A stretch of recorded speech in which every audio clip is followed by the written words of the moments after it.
जनाब ये सामने है इंसाफ चौक। अटक में नाइंसाफ़ी ये है कि हमेशा इस इंसाफ चौक को यहाँ से ब्लॉक कर दिया जाता है या फिर इसको 15 के दफ्तर के सामने से ब्लॉक कर दिया जाता है, जिसकी वजह से ये जितने भी पूरे अटक के आपके जितने भी लोग हैं ये सारे यहाँ से जाएंगे और फिर इस रोड को इस्तेमाल करेंगे जो कचहरी के सामने से गुजरती है।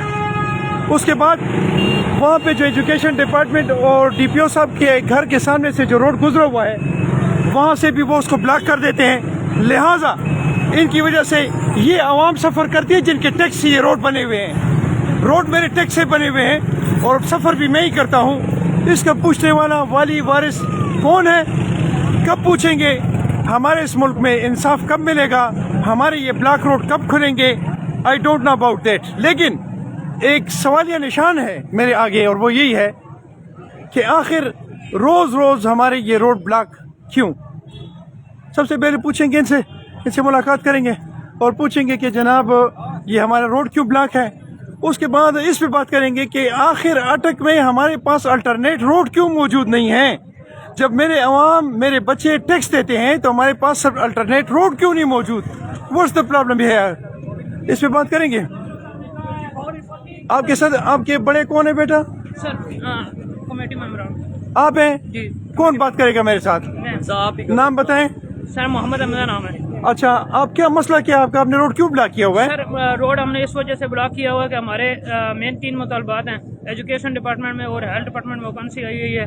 हेल्थ डिपार्टमेंट में नॉर्मल लोगों को भर्ती कर लिया गया है, लेकिन हमारे कोटे की जो सीट बनती थी हमें इसमें इग्नोर किया गया है। हमें खदशा है कि एजुकेशन डिपार्टमेंट में जो हायरिंग होनी है उसमें भी हमें इग्नोर किया जाएगा। और हम ये चाहते हैं कि हमारे 4 में से 3 सीटें हमारे ब्लाइंड पर्सनस को कम से कम एजुकेशन डिपार्टमेंट में मिलें और हेल्थ डिपार्टमेंट में जो हमारे साथ ज्यादती की गई है उसका अदालत कर। आप क्या समझते हैं कि जो रोड आप ब्लॉक कर रहे हैं इससे आपका मसला हल हो जाएगा? सर हम ऑफिस के चक्कर हुई लगा के थक चुके हैं। हमारे मुतालबात ऑफिस में नहीं माने जाते। इस वक्त हम मजबूर होकर इस अगर आप इस तरह से आपका ये मसला हल न हुआ फिर आप क्या करेंगे? हम इंशाल्लाह यहाँ पे उस वक्त तक मौजूद रहेंगे। इंशाल्लाह हम इस हद तक इन्हें मजबूर कर देंगे कि अटक इंतजामिया हमारे पाँव पे आके हमारी मिन्नत करेगी। ठीक है जी, हमारे मुतालबात ठीक है जनाब। जनाब इस वक्त मेरे इस अटक का जो मसला है वो 2-3 मसाइल हैं। ये जो हमारे नाबीना बच्चे हैं ये अक्सर यहाँ पे इस रोड को ब्लॉक कर देते हैं कि हमारे हकूक हमें नहीं मिलते।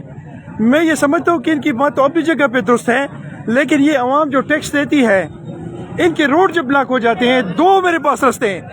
एक मेरे पास ये जगह है जिसको ब्लॉक कर दिया जाता है और एक वो सामने जो आप बोर्ड देख रहे हैं इसके साथ 15 का ऑफिस है जहाँ पे रोड को ब्लॉक कर दिया जाता है और हमारे पास अल्टरनेट रोड मौजूद नहीं है। मैं मुतालिका सियासतदानों से और मुतालिका इंतजामिया से रिक्वेस्ट करता हूँ कि आप लोग इस अटक को सब्स्टिट्यूट रोड दें, अल्टरनेट रोड दें ताकि अवाम डिस्टर्ब ना हो। Thank you. अस्सलाम वालेकुम।